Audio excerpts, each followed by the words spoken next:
Bonjour les amis. Eh oui, quand on est confiné, on devient méchant, on devient hargneux, on devient agressif, on a envie d'étrangler le coupable, les coupables, il faut qu'on les tienne, il faut qu'on sache à cause de quels enfoirés. On n'a plus le droit de se balader librement, on n'a plus le droit de prendre sa bagnole, on n'a plus le droit de faire les courses, on n'a plus le droit d'aller voir librement les amis qu'on aime, il faut que ces fumiers-là ils payent et on cherche c'est qui.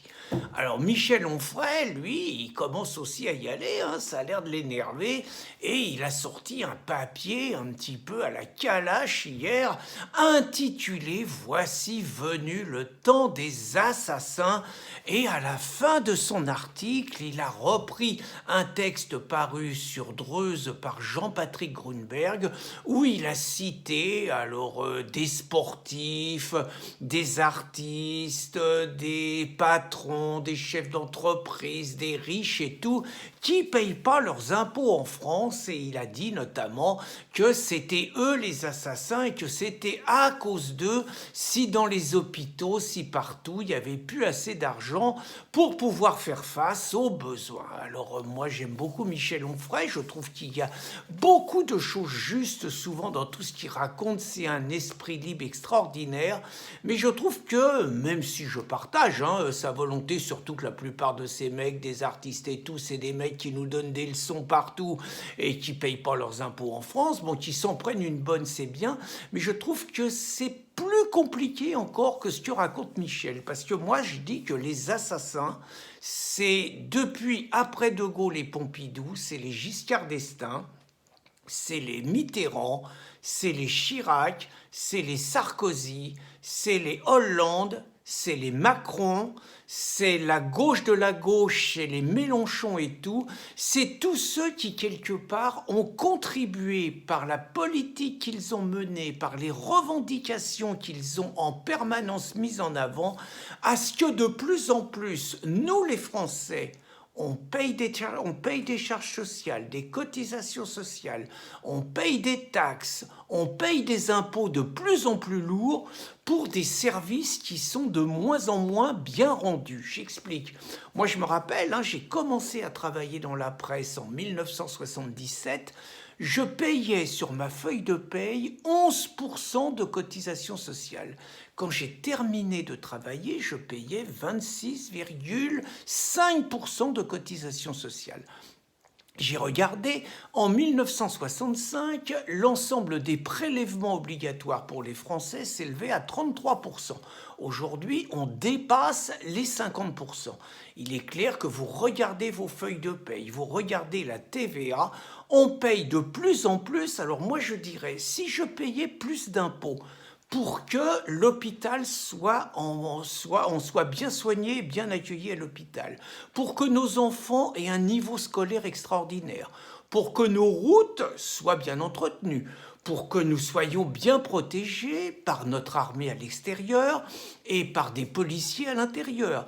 Si mes impôts servaient à tout ça, à ce qu'il y ait une industrie, à ce qu'on aide une industrie pour avoir une souveraineté, moi, j'aurais pas de problème avec ça. Sauf que le problème, c'est pas ça. Le problème, c'est que plus on nous a fait payer des impôts, plus on a eu des prestations catastrophiques. Je vais bien expliquer. On nous a d'abord bousillé notre industrie, donc en expliquant qu'on allait payer moins cher si on allait acheter tout en Chine. Résultat, qu'est-ce qu'on paye? On paye 6 millions de chômeurs, on paye 10 millions de pauvres. Le résultat de tout ça, c'est que notre école, qui était considérée comme un modèle, je veux dire depuis les années post-68, sous la pression des libéraux, mais aussi des gauchistes, mais aussi d'une immigration, et bien sûr on va venir à l'immigration, d'une immigration folle, on a de plus en plus des méthodes complètement tarées qui font que nos gosses savent plus lire et savent plus écrire. On a de plus en plus dans nos écoles, au nom de l'égalitarisme gaucho à la mort moelleux, au nom de l'égalité, on tire le niveau vers le bas. Comme on a de plus en plus d'élèves qui parlent pas français, évidemment, ça tire encore plus le niveau vers le bas. Et donc, résultat, on a bousillé une école qui faisait l'admiration de tous. Alors, l'hôpital, Le constat, c'est que manifestement, on croit qu'on avait le meilleur hôpital, un système de santé que tout le monde nous enviait. Pas capable de faire face à une épidémie comme celle qu'il y a, même si je ne sais pas si elle va faire 5 000 morts ou 500 000 morts, toujours est-il qu'on est en train de bousiller toute notre économie. Mais donc on a constaté qu'à l'hôpital, on n'a pas de masque, on n'a pas de respirateur, on n'est pas du tout équipé pour faire face à ça, et qu'en plus on ment grossièrement aux Français en expliquant que comme on n'a pas, hein, les fake news, ils ont fait une loi fake news, le gouvernement, alors là sur les fake news c'est les cadeaux. Mais surtout ce qu'ils disent pas, c'est que l'hôpital crève aussi de l'immigration. C'est que justement à cause de l'immigration criminelle et sauvage qu'on nous impose dans une période, je répète, de chômage de masse et de pauvreté, et avec l'AME et avec la CMU, on soigne gratuitement les mecs, on accepte que les mecs viennent se faire soigner en France, n'importe qui vient se faire soigner. Vous avez un magistrat, Charles Prats, qui nous explique qu'il y a 10 millions de fausses cartes vitales. Au départ, on parlait d'un scandale de 14 milliards. Aujourd'hui, Charles Prats parle de 30 milliards. Je rappelle qu'on a mis la France à feu et à sang sur les retraites pour économiser 15 milliards par an. Je vois que tous ceux qui sont chargés de défendre les Français, les organisations syndicales, les prestataires de la sécurité sociale, ceux qui la gèrent en notre nom et tout, les députés, n'ont pas un mot pour expliquer que si l'hôpital est ruiné aussi, c'est parce qu'on le pille avec ce genre de choses. C'est notre sécurité sociale, nos prestations, le fruit de notre argent, tout ça, ils s'en branlent. C'est eux qui ont provoqué le regroupement familial, c'est eux qui ont provoqué le droit du sol, c'est eux qui finalement ont complètement changé la réalité de notre France. Non seulement on a payé des impôts de plus en plus chers pour des écoles, pour l'école, l'hôpital, l'industrie qui fout en l'air, mais en plus il a fallu prendre en charge des gens qui viennent, qui ne travaillent pas. On a remplacé une immigration de travail qui faisait l'honneur de la France, les Polonais, les Italiens, par une immigration de peuplement qui n'amène rien et qui nous coûte du fric, qui nous amène une surdélinquance, qui nous amène 11 millions de musulmans dont on voit qu'ils font sécession pour un certain nombre quand on voit leur attitude pendant le confinement. Bref, c'est ces gens-là, Michel Onfray, qui ont tué la France. C'est ces gens-là qui sont des assassins.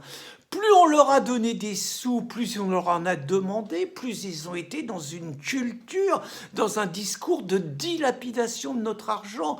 Il n'y a pas que l'immigration, il y a la transition écologique, mais il y a surtout tous les strates. Ils ont bousillé, évidemment, ils ont bousillé notre industrie, donc il faut faire bosser les potes. Comme il faut faire bosser les potes, eh ben, faut créer un ensemble de trucs. On finance les associations bidons, on finance la région, on finance un paquet de trucs théodules qui nous servent à rien. Ce sont eux les vrais assassins. Moi, je ne cache pas, Michel, moi, j'ai plus envie de payer mes impôts comme j'avais envie de les payer avant. Parce que payer mes impôts pour les routes, pour les hôpitaux, pour les toubibs, pour les policiers, pour l'armée, pour que l'État il ait les moyens de faire rentrer ça, moi, ça me va. Mais payer des impôts pour des clandestins, payer des impôts pour des branleurs à la tête de l'État, payer des impôts pour des parasites, j'ai pas envie de payer des impôts pour ces mecs-là.